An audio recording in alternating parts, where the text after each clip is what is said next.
Ladies and gentlemen and independent Americans around the country and around the world. We are continuing to bring you some of the most important, inspiring, impactful voices in the national conversation around all things happening. And there are a number of issues that I think are too far below the radar, are too urgent, and impact all of us that I want to unpack with a person who is maybe my favorite activist in America, a returning champion. The great and powerful Lindsay Church is back on Independent Americans. Welcome back, my friend. Thank you so much for having me. Good to be back. So we were warming up, and I was like, "What day is it?" Right? What is it? What day is it? What country am I in? Where am I? What's happening? It's wild, man. It's wild times, but I'm so grateful for your leadership and for you being back here. I hope folks remember you from your first visit. If not, you are the leader and the co-founder or the founder of Minority Vets of America. You're such a powerful voice. We actually played your testimony, I think, 2 episodes ago because I thought it was so important for folks to hear. But before we get to all of that, Lindsay, where are you and how are you? I am currently outside of Chicago, which is not always normal. I'm usually traveling around, wandering around somewhere. How am I? That's a question that we don't ask a lot very much anymore. I'm alive. I am awake for another day, so I'm pretty excited about that. But like everybody else, I'm living the dream. You're being facetious. I'm going to probe a little bit because you and I talk a lot and we text a lot, and I don't know if everybody appreciates how dangerous and scary it is for you and for your family, and especially when you do things like lead protests and testify before Congress. So I don't want to push too hard, but do you mind talking a little bit about that? Because I think folks need to understand the personal risks and sacrifices that you and your family are taking. Yeah, I mean, thanks for digging a little deeper. I have a lot of very, I don't know, dismissive answers around how I'm doing. Things are hard, I'll be honest. Things are challenging, things are scary. As a trans person in this country, I think most of us feel like we're living with a boot on our neck. And, as an organizer and a leader, it's becoming more and more clear that it's dangerous to do this work and not just challenging to do this work, where before it was hard to engage people around some of the issues that we work on. And now I'm, just afraid that of getting arrested or, being disappeared or randomly somebody comes to my door and I end up you know, in the justice system. So like there's a lot of really deep fears around being, one, just transgender in this country, and two, being an organizer. And if you know me, you know that I don't know how to stop or don't know how to shut up. So like this is just who I am, and it's really scary. But we're, my family and I have a kid that doesn't know this world yet, but they will, and it's just it's a tough time. But I have a really great community that is also a bunch of fighters. So I'm lucky and fortunate in that, but also, like, if I'm being real, it's really scary to do this work in this time and to feel like very few people want to jump into the fight because it is just as dangerous as it is. So the feelings and the fears of being a visible person in this fight. So yeah, just doing my best to keep my head up and face it every single day. I think it's really important that we talk about the humanity because on everything from Ukraine to your activism, it just becomes numbers or it becomes issues or becomes shouting matches, and people don't think about the human beings that are experiencing these things. And in my limited scope, I worry about doing the stuff I do because I've got little kids, right? And there are lunatics out there and radicals out there who can post your name on social media, who can harass your family. It's not just about being arrested or or things like that. It's the reality of the violence that is a threat to anybody who's outspoken. So, can I ask you, Lindsay, to go back to your testimony? It was before joint session of Congress, right? Like the House and the Senate. It was Veterans Affairs Committee, I believe, right? You were there. You got 3 minutes. Folks heard it on the show. If they didn't, I urge you to go back. I'll link to it in the show notes. But that was a fucking brave moment, and it really resonated, and I hope everyone in America sees it. But can you talk about that experience, about given this context, walking into a hall, in front of all these people, it's you in the spotlight, and it's on. Can you talk about what that was like? Yeah, I mean, so a couple weeks ago, we testified in front of every year they do joint hearings for House and Senate Veterans Affairs Committee, and we every 3 years or so are on rotation, and this just so happened to be our year. And I'm grateful that it was, because honestly, there was a need for folks to say something, and I know none of my colleagues said anything. There were about 20 something organizations that had an opportunity to speak, and 0 organizations said anything about transgender people, transgender veterans, transgender service members. And we knew about the EOs, we knew about the erasure and the violence that was headed towards us. We knew about the trans ban, and literally no mention. And so I'm grateful that we had the opportunity to talk, but also being a sole voice is really scary. And I am fortunate that I have, like I mentioned, an incredible community. So walking into that room, I didn't walk alone. There were about 40 of us. For a small organization, we had the most people in our group, and that was pretty cool. And I've sat in front of this committee for about this is my 4th Congress testifying. And it is different, it's led in a different way. It's led by a different group. Quite honestly, Paul, there was just one member of Congress in there when I was speaking, Hmm. which is, a tragedy, but also it's not uncommon, as you know. A couple members floated in, floated out, but also it was my opportunity to really just say the thing that needed to be said. And while I was absolutely terrified to do it, once things started rolling, it was very clear that this was the moment that we were going to say what we needed to say. And I felt, empowered to be able to say we will not be erased. And that is in the committee that we sit in the veteran space that we sit in.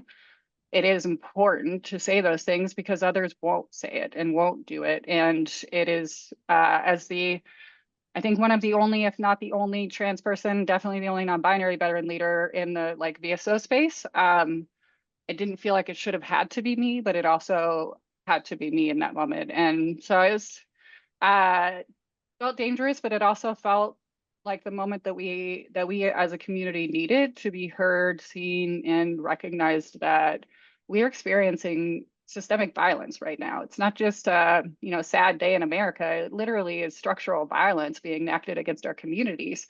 That isn't a larger movement to try to eradicate us from this planet. And it's important in this moment, before they move towards the nuclear option for our community, to say the things that need to be said. And so always grateful I get a chance to do it, but also it's absolutely fucking terrifying. It was a moment, Lindsay. Like, I've been doing testimonies for 20 years. I've testified before that committee. I've heard endless testimonies. And what I used to always tell the folks we train is, yeah, there might only be one member there, but C-SPAN is there. And the history is there. And so, your testimony goes into the record. Your oral and visual testimony is on C-SPAN. It's up for everyone to see forever. And I think it was one of those, Eminem seize the moment moments, right? Like, where it actually reminded me of John Kerry's testimony. Like, I think when you look back on this 10, 20 years from now, your testimony will be historically important, and I hope appreciated for its courage and its foresight. You were sounding the alarm. You were speaking for your community, but you were speaking for the conscience of America. And it was a bell ringing moment that's why I wanted to have you back on this show, so that you could go deeper into that and people can hear more of that. Um, Lindsay, can you talk about what your message was? Right, you're getting at it, but for folks who they feel like there's a lot happening around the trans community. You had 3 minutes and you had to summarize it, and then even in this show you have to summarize it, which is incredibly difficult to do, but also part of your talent.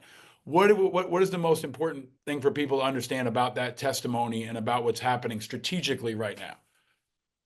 I think one of the most important things to recognize about what that testimony was all about was the recognition that we as a community are being targeted, and that whether you are intentionally a part of that targeting or if you are a part of the people not saying anything, our communities are not just having a hard time, they're unsafe. We are in danger. We are truly in a moment where if we as a community and as a country don't actually say something and step up in this moment, there won't be a lot of moments after. And so for me, it was really important to say, I need you to actually care about this. I need you to not look away. I need you to not pretend like veteran issues don't also overlap with LGBTQ issues, with trans issues, with DEI, with Black veterans, with Indigenous veterans, with migrants. Like we as a community represent all of America. You know that as well as I do. Like whether you're talking about immigrants that literally you have the military as a pathway to citizenship, or trans people who are literally just trying to exist and being erased by the federal government. Like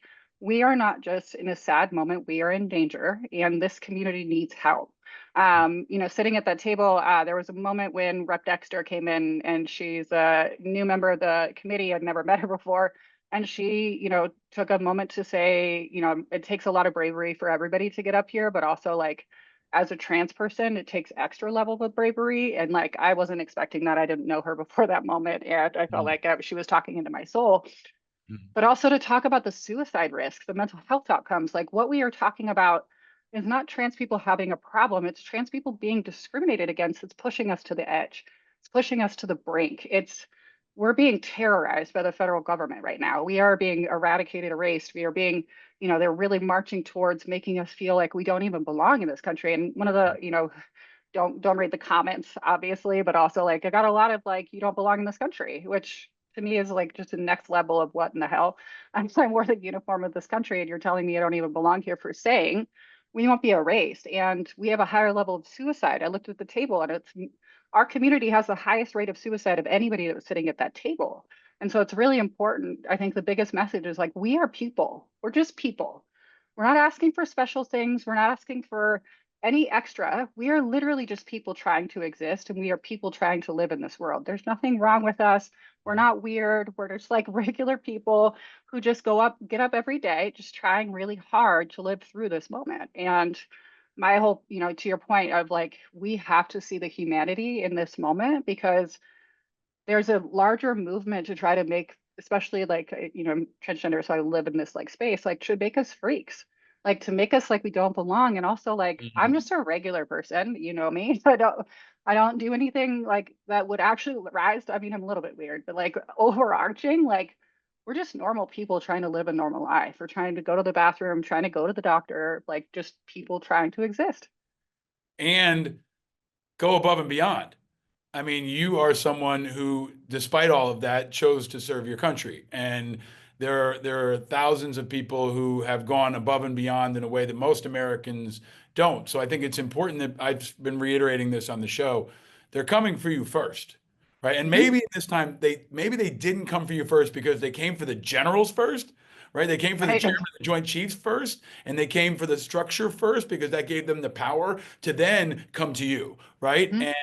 And this is, I've been saying this all along, everything that they're doing at DoD and that they're doing at VA is a model for what they want to do everywhere else. But let's talk specifically about the trans ban. Every couple of years, we have to educate people about why this is a stupid, backward, biased, prejudicial, bad for our national security policy.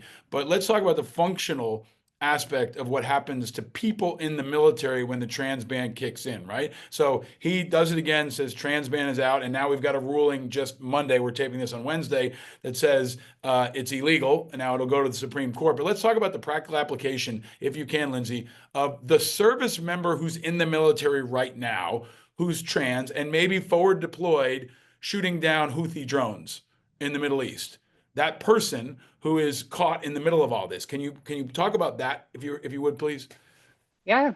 So first and foremost, a little bit about the trans ban. It's not just a ban. So before there was a ban, this year there's actually a purge. And so they're taking this whole trans ban to another level where you've got the ban in general, which means that people can't join the military. But they've gone an extra step to say the people that are in uniform, we're going to kick you out.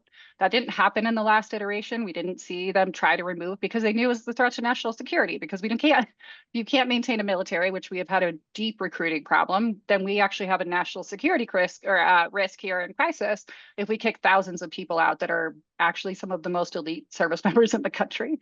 But in practical application, you're looking at people who are literally living from January 27th to last night in a level of uncertainty that has caused them to wonder if they even belong in the military, if they are ever going to get a chance to continue to wear the uniform. And you have people that are actually forward deployed pulled back into the States. You had a case in Syria that somebody was pulled from deployment, pulled back to the States and put on admin leave. This is not just like a bad policy. This is a threat to our national security. These folks are some of the most highly educated, but most talented service members. You have $50 million pilots that are being grounded, wondering if they're going to get kicked out of the military.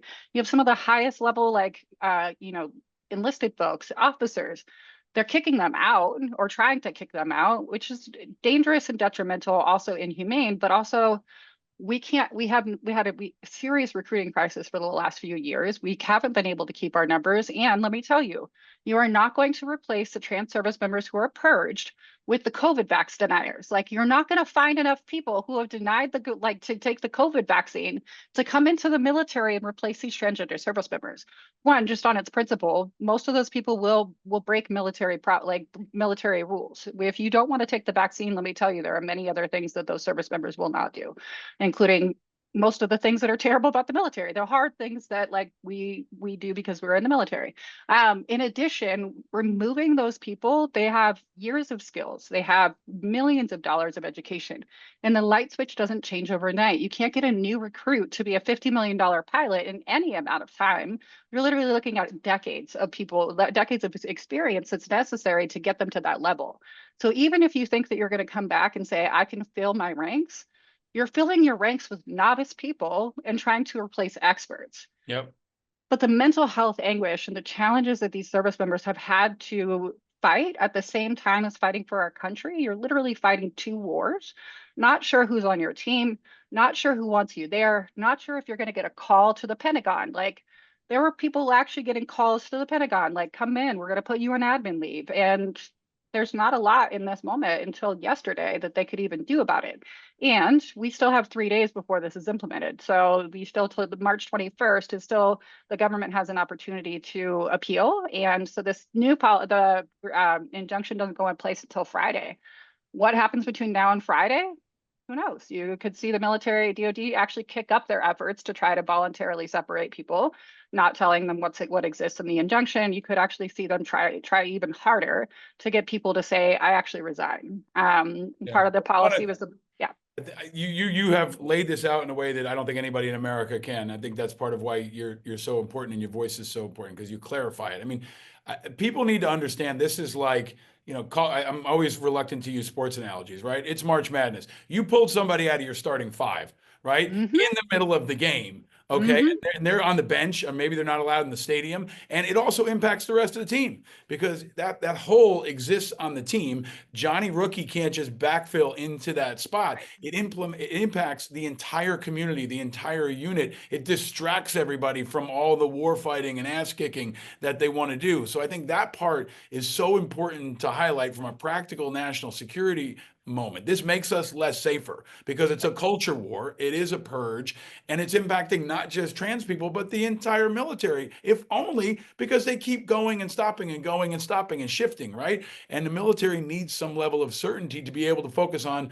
killing bad guys and shooting down Houthi drones and doing the things that they need to do. So let me ask you, Lindsay, if I can, the people, let's say that the trans purge goes forward, okay, and let's use that pilot as an example. That person is purged, they're kicked out of the military. Do they get benefits?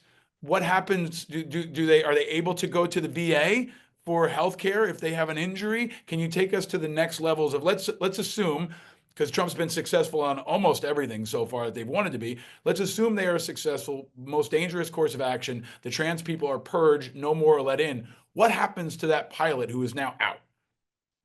Great question. So first, there is a portion of the trans ban that allows for voluntary separations and involuntary separations. So basically, they said before March 26th, which is an arbitrary date, if you voluntarily surrender yourself and say that you're transgender, you will get incentive pay. So basically double your voluntary separation, or your separation pay would be doubled, meaning that this is kind of like the fork in the road email where, like, the government got it, like, if you quit now, like, we'll give you extra money. Now, if you didn't surrender yourself before March 26th, they were headed for an involuntary separation, which at that point is unclear about what that looks like, what type of discharge, Is it going to be medical? Are people going to meet the time and service requirements, which would actually mean that they are able to get VA benefits? If they pursue bad conduct or other than honorable, there will be barriers, much like there were during Don't Ask, Don't Tell, for people to be able to access those benefits in the future. So folks that would get separated would either be retired, voluntarily separated, involuntarily separated. Folks that take that separation pay, as you know, the military doesn't give you separation pay. It gives you separation pay, but when you go to the VA, if you get VA disability, they will recoup that money. So people who are getting voluntary separation are getting double the separation pay. But if they get disability, the VA is going to recoup that money. So you're looking at somebody that could get voluntary separation and then spend 5 years paying it back to the federal government in the form of disability benefit payments.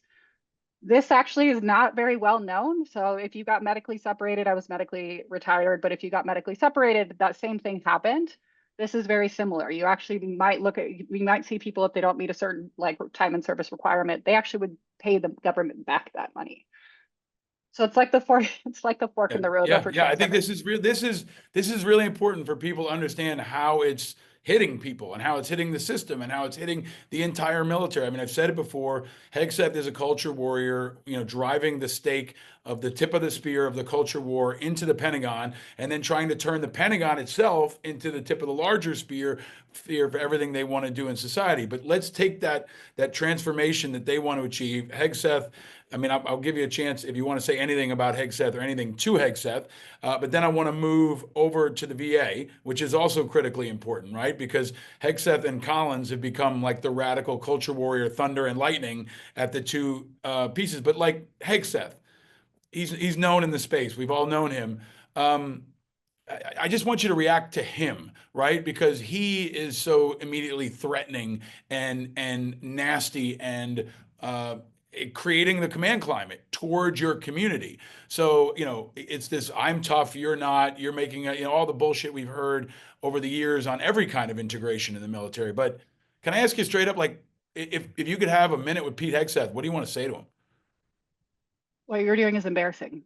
Our service members have earned much more than what we are giving them right now, whether it be trans service members, Black and brown service members, women.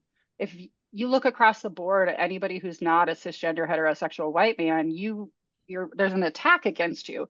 They're couching most of this in trans people because it's easy for us to be the smallest target, but also like the biggest, hoopla about us. But also they're doing the same thing to undermine everything. They're revisiting grooming standards. They're revisiting combat fitness. They're looking at 2015. That's a very specific date. That's because women were integrated into combat roles. You're looking at him taking our communities and making an example of trans people while also undermining everyone. And it's embarrassing what they're doing. It is a threat to our national security. And we're dismantling the military in broad daylight, and very few people are actually talking about that.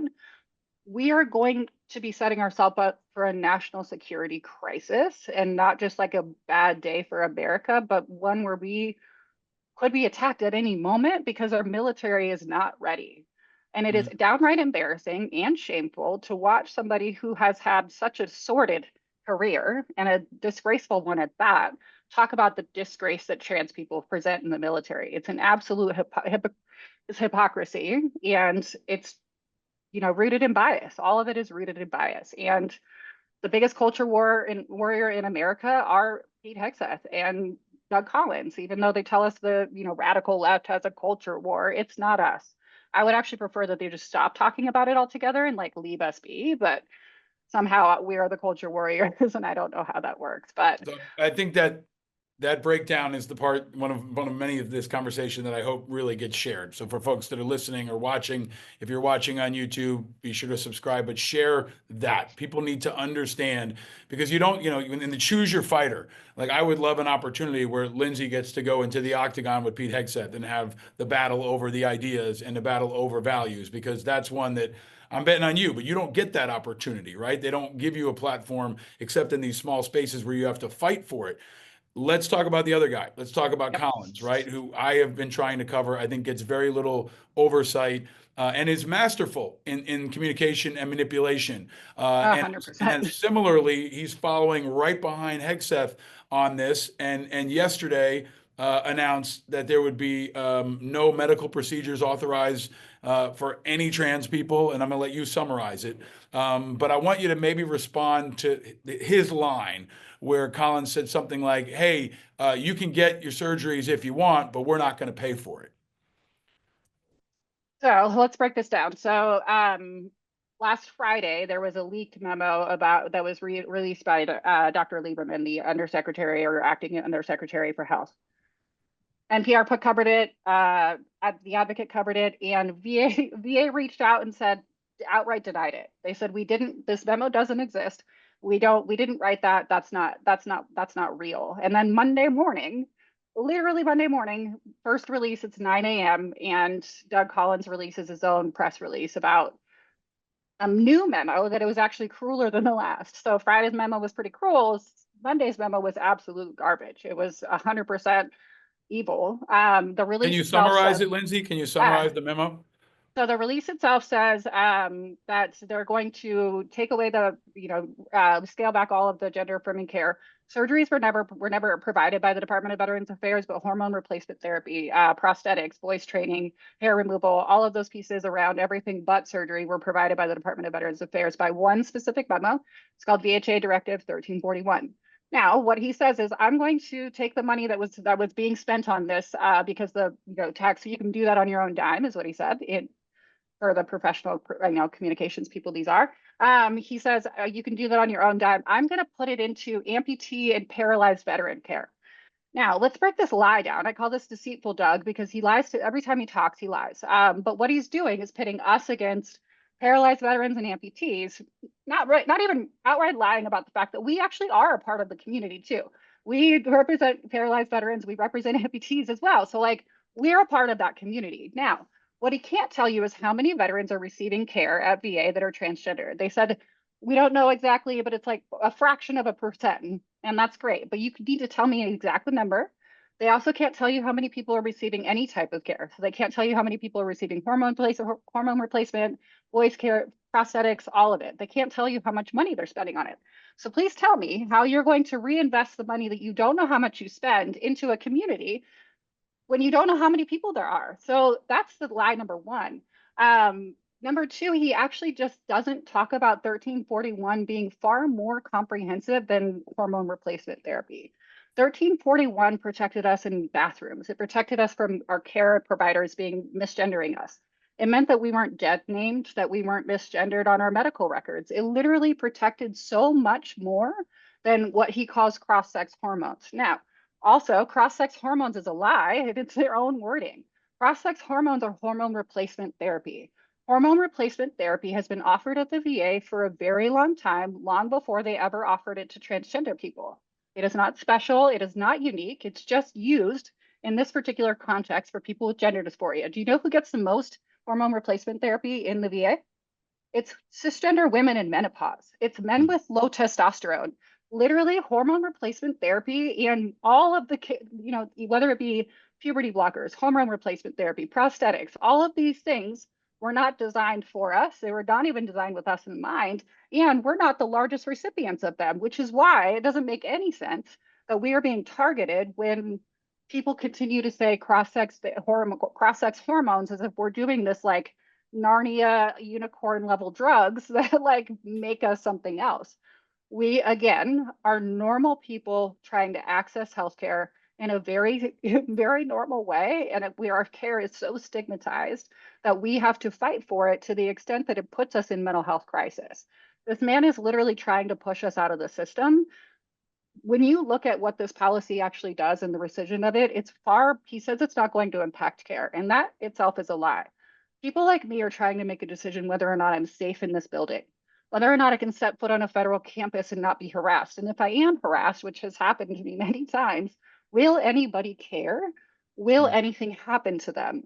I canceled all of my doctor's appointments. I had 2 doctor's appointments on Monday. And when this memo came out, I canceled them both. I was like, it's not worth it to me to go to the doctor. Like it is, I'm just going to pay for some of this out of pocket. What I can't afford, I'm going to find community care where I can. Like, I am one of many people that, as a result of this very discriminatory policy change, are trying to decide how I'm going to access care.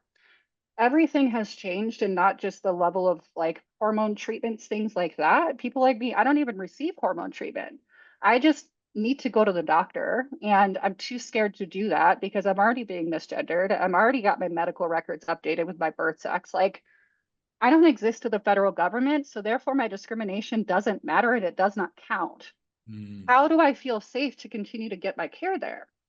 They did give one provision that was if you are currently receiving hormones, or if you're in the DoD and you're receiving hormones, you can still, for the moment, access that care at VA.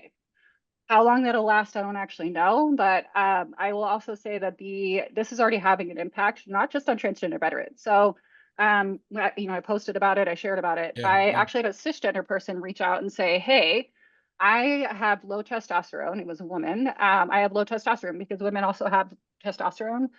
I have low testosterone to the point where it's almost killing me. Well, VA is now telling me that because I am, I was, my biological sex is female and I need testosterone, that it's cross-sex hormones and I can't access them. So whether anybody cares about our lives, it's going to impact far more and be far more expansive when formularies start to change, when people, RFK has his way and starts to say that these drugs are illegal. We're literally looking at, sure, trans people are the point today, but the impacts will be far more widespread.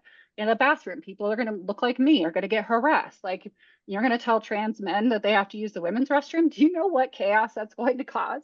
If you're truly trying to protect women, this is not the way. So So that was a masterclass on all of this. This is why, no, really, this is the most important breakdown of this stuff that I've heard, and I think most people listening or watching have heard.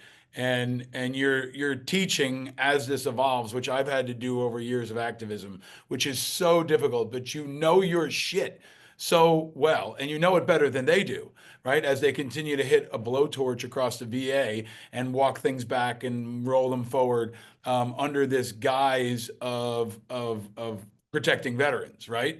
But you poke so many important holes in all of it. And in the midst of it, you are still moving forward. You're still leading other people. You're still courageously speaking out. You're going to DC with some people to do some things and punch back. Lindsay, can you please share with folks what your plans are to fight back? Because I want to continue to highlight fighters. This country wants fighters, needs fighters, and also needs to protect fighters. So you and other fighters are taking action. Can you share more with people about what you're doing and how they can help?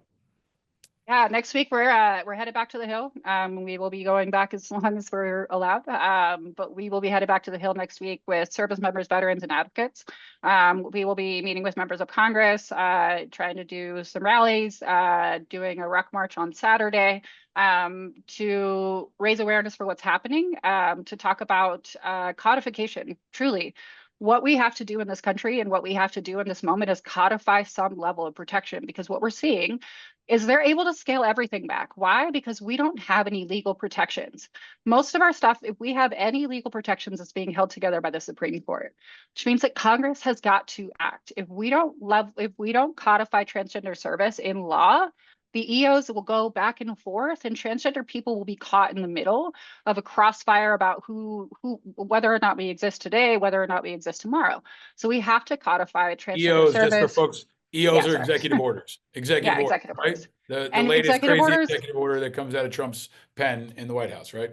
yeah, they come and they go. You watch Trump, then Biden, then Trump, and now we're watching that one person has served under 7 different policies in less than 20 years. Like, we are talking about, yeah, I mean, since That's 2012, really important. Say that again, please. 2012, transgender people in the military, which is a one career, right? The one since 2012, one person in one career can have served under 7 different policies on gender identity since 2012.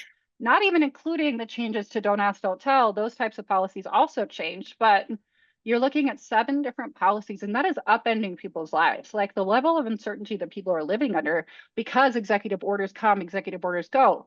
We have got to legally codify trans service, trans protections, trans healthcare, the fact that people like me and non-binary exist, like the federal government says I don't exist today. That's wild.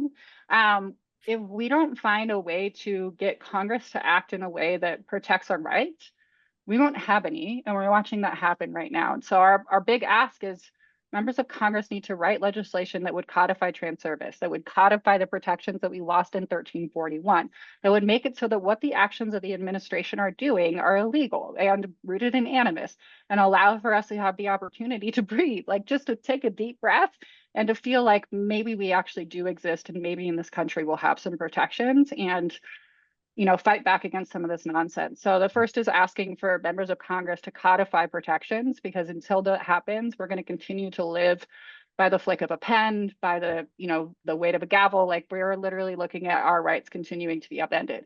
The other thing is to really ask Congress to act. Right now, we're watching just like a obfuscation of anybody's responsibility here, and it's somebody else's problem, or I don't work on that issue, or I'm worried about this other thing. And we need people to take up the helm of leadership on fighting with us and for us.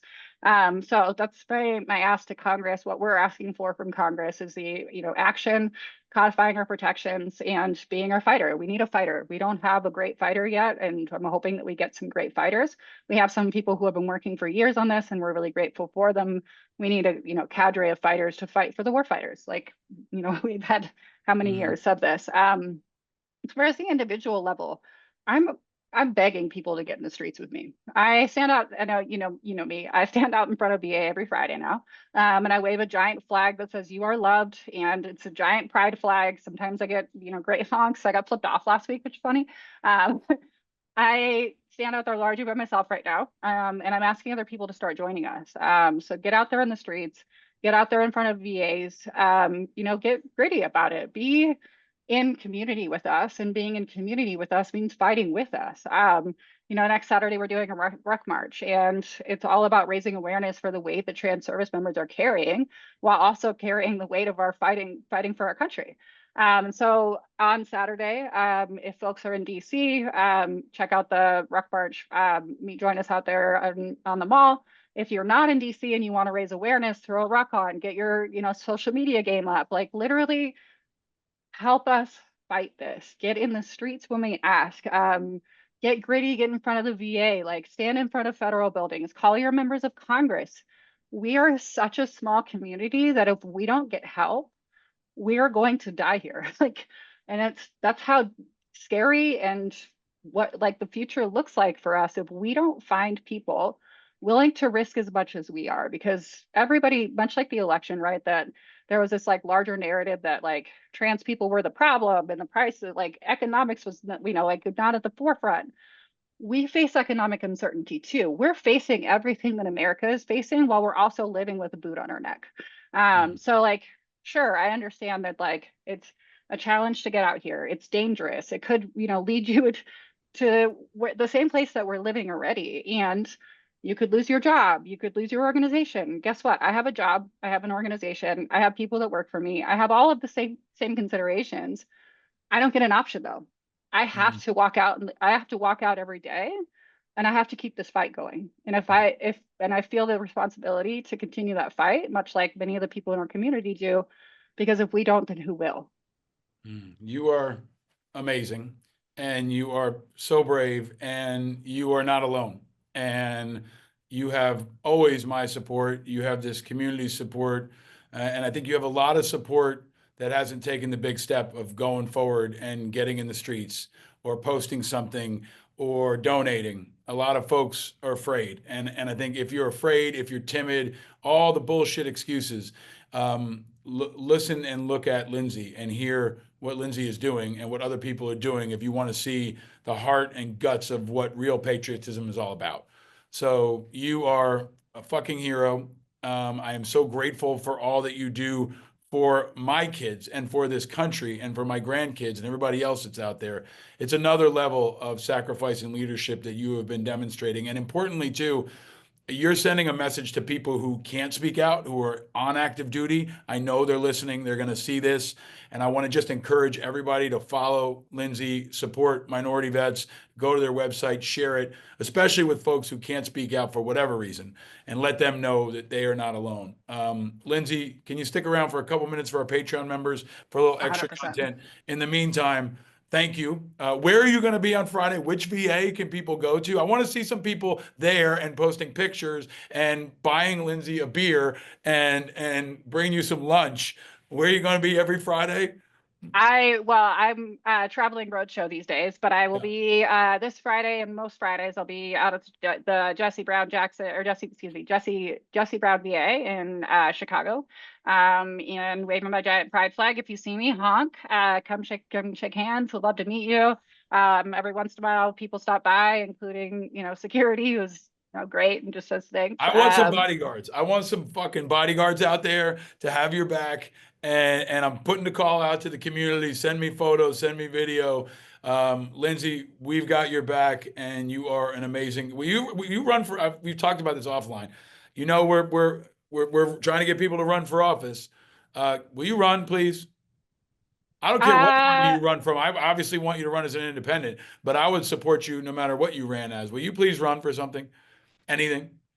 My answer is a hard maybe. I used to think that in the state of Virginia that I would run for office, and I fled because it was unsafe to even live there. So my answer is like I don't know. I sometimes don't even know if I'm gonna have to run away from this country because they're gonna try to kill me. I don't know. Right. So I'm gonna. Draft Lindsay is the hashtag. Fight the ban is the hashtag. You are an incredible leader. Thank you for so much time and for your tenacity and for your brilliance. This is a masterclass on what folks need to hear, especially if they're not smart on these issues or they've been brainwashed or scared. This is a conversation everybody needs to hear. Thank you for sharing it with us, and keep after him, man. Keep giving him hell and stay vigilant. Thank you for endless support and thank you for listening. You got it.